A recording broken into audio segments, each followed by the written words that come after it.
Please welcome Managing Director at AB Bernstein, Richard Clarke, and CEO at Generator, Alastair Thomann, in discussion with Skift Senior Hospitality Editor, Sean O'Neill. Thank you.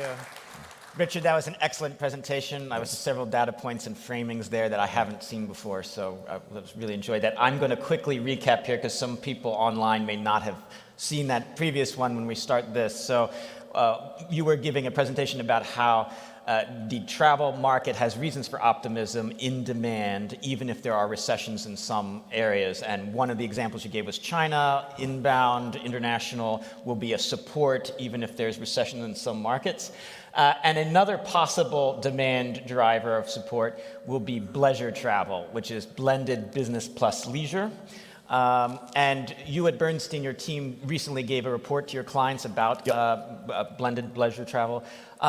Is it a real phenomenon? What's the case that it's a real thing? Yeah, I think. Funnily enough, we kicked off that note with the following question: is Zoom bad for travel or good for travel? And I think I would say again, coming back to investor sentiment, they say it's bad. You don't need to travel anymore. I don't need to go and meet you face to face. I can do it on Zoom. But actually, it makes you much more mobile, and the same as the invention of the BlackBerry and the internet and the telephone and everything before it. History tells you that actually technology makes you more mobile, not less. And so now, I showed the slide there of do people take their holidays, and they don't, but they will, because now, okay, I might not, I used to not take it because I worry about missing that key meeting with the CEO. It doesn't matter, I can zoom in now. So I think it's a real trend. People are much more flexible, much more mobile, to sort of take that extra day or move away for a month, and I think that is really creating a great demand for bleisure travel.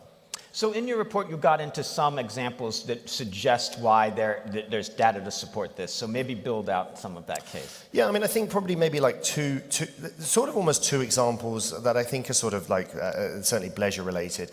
We talked about how the fastest recovering night of the week is the Sunday night. And I think you're sort of seeing where people would have, used to sort of saying, I need to get back on Sunday, everyone else is flying back on Sunday.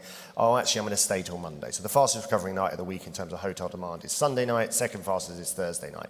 Real signs that people are adding on that extra day, working in the hotel, and they legitimately are. I think if I told my boss 3 years ago I was going to work in the hotel, he would have thought I was taking a day off, and now it's a real trend. The second one I think is digital nomads. I saw a great quote from the CEO of LinkedIn the other day, maybe some of you saw this, and he said, in 2019, 2% of jobs on LinkedIn were remote. Now it's 14%, but 50% of applications are going into those 14% of jobs.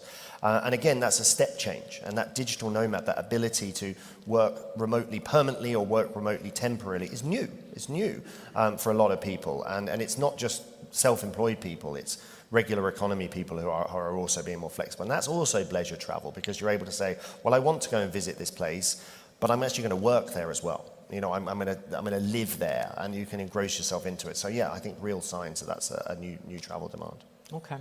So at Skift, we've been covering it. Our CEO calls it the great merging and looking for signs and trends here. One thing we've been reporting on is a lot of airline and hotel executives have been seeing the behavior of exactly what Richard was just saying. Changes in the days of the week that people book from historical trends, changes in the months of the year that they have been booking. So, Alastair, we have, thankfully, a CEO for a hotel company right here. Are you seeing any blended travel behavior in your data? We saw a lot of blended travel, exactly as you explained, during the pandemic, obviously.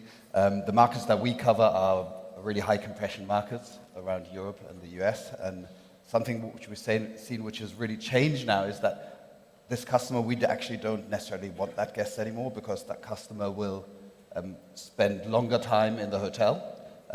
They'll stay for longer, they'll expect a discount, so we can sell our rooms at much higher rates. So this is interesting, because there's many hotels that have been trying to turn their lobbies into WeWorks, basically. And so do you want people opening up their laptop in your lobby? We're going the other direction. We're really going the other direction. We're turning them into nightclubs. It's all about how much money can we turn around in an hour, right? And if somebody sits in there with their laptop all day long and has 3 or 4 coffees, there's better uses of space for us. So we're moving the other direction. It's about activation. It's about people getting involved as a community and spending a lot of money. And Okay. Really. And we're showing some images of your property here. So it's Generator Hotels. What you have, you're a hybrid lifestyle brand. So what does that mean? So that means we have, with Generator, 60% of our rooms are shared accommodation. So you're looking at dorm rooms, anything from 4 to 20 beds to a room. And then we have an element of private accommodation and of suites. And apartments. And what we do is we enter compression markets, and by putting more guests into... So some people here may not know what a compression market is. Yeah. So for us, compression markets are markets with a high RevPAR. So you're looking at markets 75% plus occupancy year round. So RevPAR is revenue per available room. So the idea is if it's Dubai during a major festival, you have a lot of crushing demand relative to supply. Is that 100%. Okay. And that's when we put more people to a room. So your average 20 square meter room, we'll add 4 or 6 beds, and we'll be able to achieve a much higher rate than your traditional 3 or 4 star hotel. Okay. So that's how the whole business model works. So for us, we look for these high compression markets, and that's where we achieve exceptional profitability. The whole model is we try and achieve rates like a 4-star hotel, but we operate the hotel like a 1-star hotel. And with that 4-star rates, 1-star costs is where we end up with very high profitability. It obviously doesn't work in every market. You need that kind of compression for that to work. Okay. We'll continue with your model in a moment. Because the theme of this is blended travel, I want to press on this a little bit.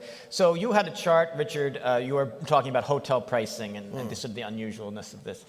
And so one hesitation I have when airline and hotel executives say that they look at the data, they see consumers are booking differently than they did in the past, is that it's a reflection not of blended travel or people wanting to do bleisure, it's a reflection of that pricing distortion because we're in this unique post-pandemic moment. We've got this surge in pent-up demand. We have some structural capacity issues. So what if the data we're seeing is really just a pricing thing, and as soon as pricing normalizes, people will not do it? So it's not a long-term sustainable trend. Yeah, I don't think that's the case. I don't think it's going to be entirely the case. I mean, one, I think we need to separate airlines and hotels a little bit. I mean, airline prices have really been driven by input inflation, and so therefore, the airlines have, well, maybe airlines would disagree with me here, but they've had limited choice. They've had to put the prices up because that's just the cost of doing business, and so that's going to affect consumer behaviour. Hotel prices, I'd say, actually in general, have not gone up as maybe people think they have, particularly in the sort of mainstream segment, but in the luxury space. You've seen a massive sort of restating of the luxury market, but I think that is sustainable.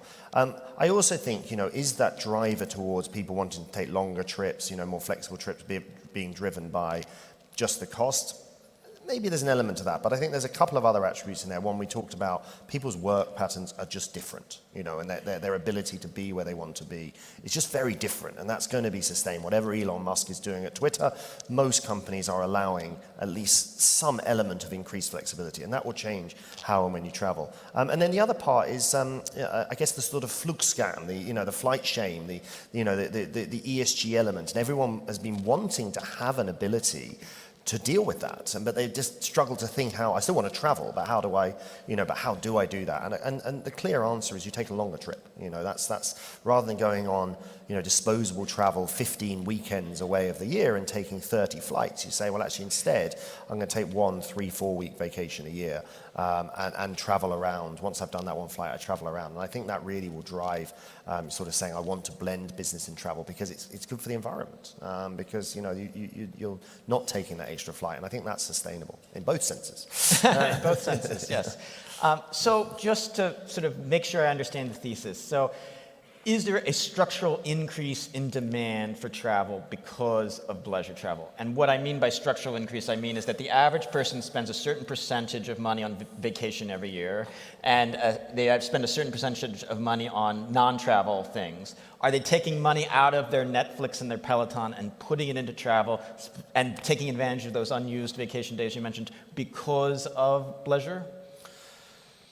Well, yes, but then they get part of it paid for by their company as well, of course. So that's the real beauty of it, is you sort of say, well, actually, I've got a business trip to Dubai, or actually last week I was in LA for business, and I tagged on a weekend in Palm Springs. It cost me a lot less than it would have cost me to fly to Palm Springs from the UK for a weekend. So there can be an economical side to it as well. Does it cannibalize some of your other trips? Because for your extra day, the company might not cover your time? Possibly, but I think you can be more efficient with your travel if you take longer and you combine that business and leisure elements. So no, okay, yes, you probably have to make some decisions. And right now we are still in a world where spend on goods is higher than it was in 2019. Spend on services is lower, so there's still a rebalancing to take place. So yeah, answer to your question: are you going to buy less Pelotons to spend more money on travel?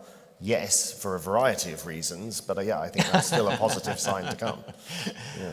So, Alastair, your product is, as you say, it's 4-star rates and a 1-star offering. So here in the GCC, there's a lot of luxury and increasingly lifestyle, but there isn't much in that. Do you think the region needs to have your type of product?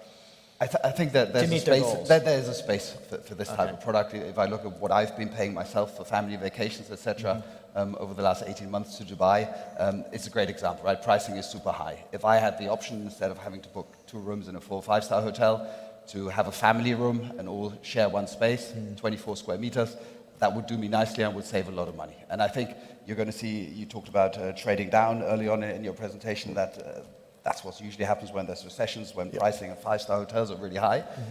We see that across all of our markets, for families, for leisure groups. They are trading down and they're looking to accommodate more people in one space just to make it more affordable. And that's what we're there for.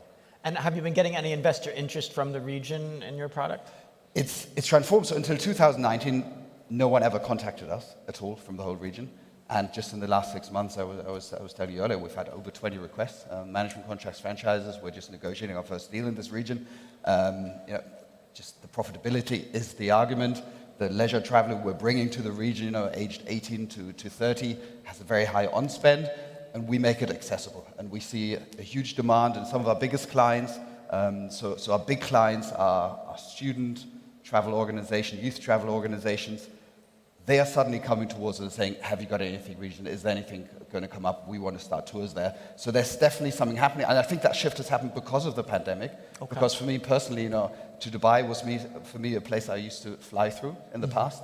And I've been, I think, 12 to 15 times over the last 18 months. And the same for our guests. We see that with our guests. Dubai and the region itself has become extremely relevant, and the young traveler wants to come here. That's fascinating. Richard, you had one of your slides was about luxury, and you were making this point that luxury has sort of been underpriced and underpenetrated when you compare it to how consumers are willing to spend on luxury in non-travel categories. So I was wondering if you had some musings about how the region, which has a lot of luxury product, could sort of get more leverage.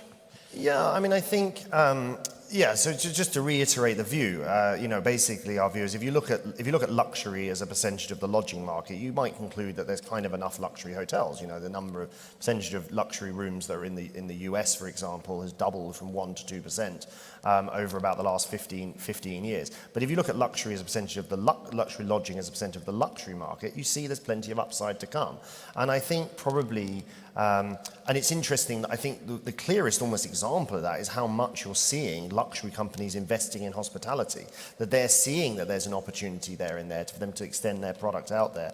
And you've seen, Ferragamo's opening its first hotel, the Louis Vuitton headquarters is turning into a hotel. You're seeing, you've got the Cheval Blanc brand, Belmont, these are owned by LVMH, so they're obviously seeing that opportunity as well. Yes, this is a region that has quite a lot of luxury hotels, but I think there's always room for innovation. I think luxury is the most fragmented market. You don't need it all to be cookie cutter. And so I think you're seeing, the big brands are continuing to invest in new luxury products, conversion products, soft brands, things like that, is coming through. I guess one innovation that's just now coming to the Middle East is all-inclusive. All-inclusive. All-inclusive. And actually, funny enough, all-inclusive performs well in the pandemic. Although it looks like a high headline price, people do like to be able to budget. Someone may correct me on this, but I think the first all-inclusive hotel in Dubai was the Rixos. Maybe someone knows differently to that. But, that's obviously maybe providing a proof of concept. But Hyatt talks a lot about, it bought Apple Leisure Group. It's the #1 leader in global all-inclusive properties. It has 0 in the Middle East. There has to be an opportunity there, I think, for that type of trip, given the resources that are here. So I think, room for more product for sure. Yeah, and it touches on something we heard in an earlier conversation. CEO of a startup, Dharma, was saying that there's an opportunity for geographic arbitrage with wellness because when China, Russia, and Europe are in their winter, and maybe some of the, it's an opportunity to come here and continue to take advantage of some of the all-inclusive if they have the all-inclusive inventory here. I guess another slide that you had that was really caught my eye was on distribution and the Booking.com, Expedia together having from 2019 to this year dropped roughly a percentage point in their share of online hotel bookings, which is really striking to me because I think for a decade so much of the narrative with them is that it's just the world is just theirs to inherit, that it's just a percentage increase over and over. So to draw out, you had alluded to this in your presentation, but to draw out your point, why do you think that happened? Is it because hotels have gotten better at driving direct bookings, or do you think it's the rise of the WeGos and Hoppers? I think there's a few combination of factors in there. I think we have to accept that some of it is down to the OTA's own actions. I think particularly at Expedia, you know, they've noticed that the world has changed and the era of having multiple brands all piling themselves onto a text-based search on Google is dead. SEO is dead. And so therefore they've needed to really sort of round themselves round, probably two brands, but Expedia and Vrbo they're going with. And as you kill off a brand, not kill off, but de-invest in an eBookers or an Orbitz or something like that, you know, you're not going to be able to capture all of that into your other brands. So some of it, I think, is their own view. And then, I think the other part is you have seen new entrants that have come in with a new product. They found an angle, and I think eDreams with its subscription products, Hopper with its fintech product would be great examples of ones that have clearly taken some share. And then maybe, lastly, I think you've maybe seen, it'd be interesting to get your view on this as well, I think a greater appreciation for consumers of what you get if you book direct. You know, OTA offer great cancellation terms, but other flexibility is hard to get hold of. I want to add someone to my booking. I need to arrive a day later. I've actually decided to stay and work in the hotel for a day. And you get that more if you go direct. And then that's been really helped, I think, by Google's actions to provide more visibility there. The regulators in Europe obviously been a help as well because they're allowing hotels to price a bit cheaper. But I don't know if I'm allowed to ask questions to other panelists. But, I'd like to know. Are you seeing consumers, wanting to book? We're seeing exactly that trend. So we're about 6 percentage points up in direct bookings, and I think it's for exactly the reasons you've explained. Yeah. And we see that trend at the moment continuing. If I look at our bookings for next year, what's coming direct it's getting stronger and stronger. So it was 6 percentage points booking increase in direct bookings. Mm-hmm. Yeah. So we're looking at about, we're only a small company. We haven't got huge distribution, obviously, but we're looking at about 27% direct business. Okay. So before I met you a few months ago, Alastair, at a Generator Generator Hotel at Washington, D.C., I thought of it as a hostel brand. Yeah. But I looked at the visuals and online, and I thought, this might be a party hostel. But when we talked, you showed me the property, and you were saying also you have family as a significant proportion. How do you juggle that? The families are there during different times of the day. We do have the party element as well, to a certain degree, but the families are there during a different time of the day. The families, it comes back to your point, trading down. You know, the mid-market hotels for families have become very expensive, and we're a much more affordable alternative. And then families, with all the activation we have in our hotels, whether it's the pool tables, the shuffleboards, the gamification that happens, I think that really helps to attract families as well. And the family segment for us is the single biggest segment, driven by really high rates in the 3- and 4-star hotel markets across the markets we operate in. Okay. What do you think when you're trying to market to the new generation? So your target audience is heavily 18 to 35. Is that fair? Yes. Okay. So what would be some of the more creative ways that you use to reach and connect with that audience? Because I think that might resonate with some people in the GCC who are also developing the direct booking muscle. What we find with our audiences, for them it's not so much about the bed in the room. They just sleep there. Okay. For them it's about the social experience, it's about the activation, about what happens, about meeting other people. So for us it's all about the public spaces, Instagrammable moments, lots of activation, karaoke and so on, people interacting.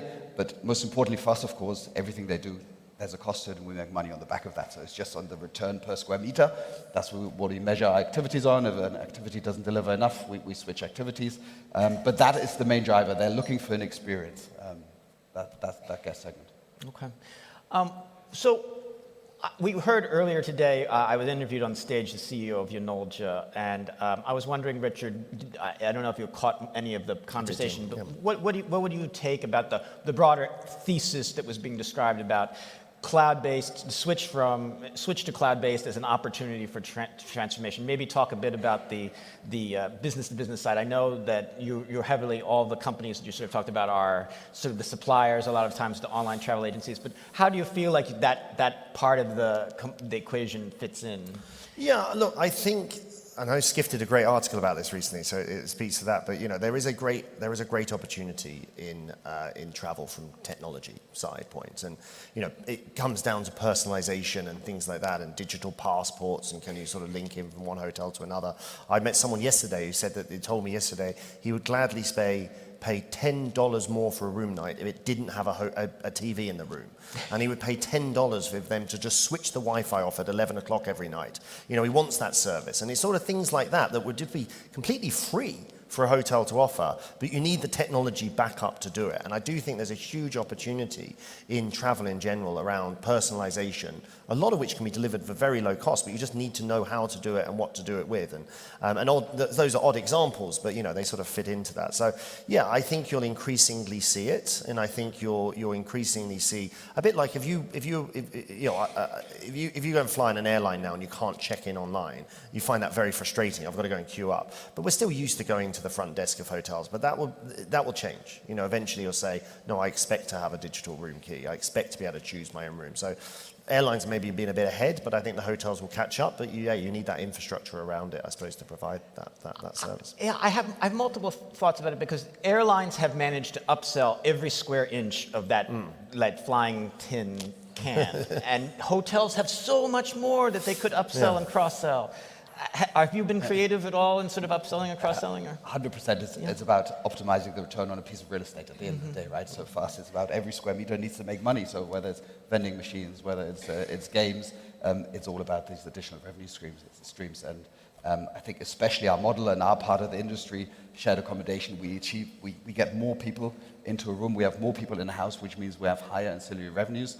And that's exactly the model we're talking about. But the hospitality industry has always been one arm tied behind its back, because it typically has this sort of split ownership structure. And you have the owners who may have the real estate, and then you have the management company, you might have the brand, and everyone's sort of doing that finger-pointing thing. You pay for the technology, no, you pay for the technology. There's not a lot of in sync. And I just wonder, how do you feel like it's going to be there's going to be a platform tech company that's going to come in and be able to have the iterative advantage, or do you feel like you can piece together the tech yourself? I think you're being a little bit unfair about owners. Having sat on the asset management side in the past, if you come to an owner with a good ROI, they're going to go for your model, right? It's just about there being a business case behind it. I think there's too much technology that some of the big brands are pushing out.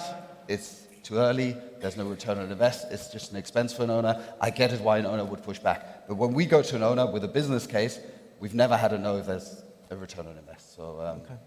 And for Richard, when you cover the major online travel agencies, are they just unable to deliver the business-to-business cloud-based service because hoteliers and suppliers would just never trust them with their data? If I give you my data on my revenue, on my typical revenue on a night and my occupancy, then you could use that against me when you're trying to do your advertising. Is it always going to be an outside player that provides those services? I think you've hit the nail on the head there. I think that hotels, and again, there'll be hotel owner sit next to me, so they'll be able to tell you more better than I would. But I think they've always wanted to have that view that once you've stepped through the door, that's my customer as the hotel. You don't want to still be interacting with the hotels. I mean, there are signs. I mean, Kayak, I suppose, is the one that's maybe trying to break that barrier and provide some services to the hotels, and check-in procedures and things like that. So it's not like it's completely not happening, but and I suspect Airbnb will probably start thinking about adding more of a suite of property management services over time at some point. But I think Booking has pulled back. Booking, the brand, obviously they own Kayak. I think because probably they were just facing a little bit too much friction. Hotels are too reliant on them at the moment for distribution. They don't want to be reliant on them for other things as well. It almost gives them too much power. Okay. I will guess because the session is on blended travel, we'll just close with this point that, I think it's really striking that the market hasn't really absorbed this thesis, Richard, because, they've kind of shorted Selena, which would be exposed to this. They've kind of shorted Membership Collective, which owns Soho House. You mentioned some of the interesting products that sort of are trying to deliberately take on the leisure opportunity, and their stock is not necessarily performing better than their peers. So your thesis, in theory, could be a big equity opportunity for people. Is that the way to think of it, or? Yeah, look, Unfortunately, I can't give investment advice on this stage. But yes, in the round, you are correct. I feel that the market has become too obsessed. If you think about it, every single hotel company put up a RevPAR, revenue per available room, at Q3 that was above 2019. And so everyone sort of said, right, recovery done, let's think about next year as a recession year. And I think they're missing the fact that the pandemic has actually changed things to the positive, and there's still recovery to come, but there's also upside beyond that. I think you were telling me earlier that that your company is more profitable than it was before. That's missing a little bit from the narrative, that actually it's not just recovery back to 2019 and then think what next. It's actually recovery back to a new normal that's better than the old normal. And you would agree that's better? 100%. At the moment, our Q3 was 60% higher profit same store than 2019. 60%.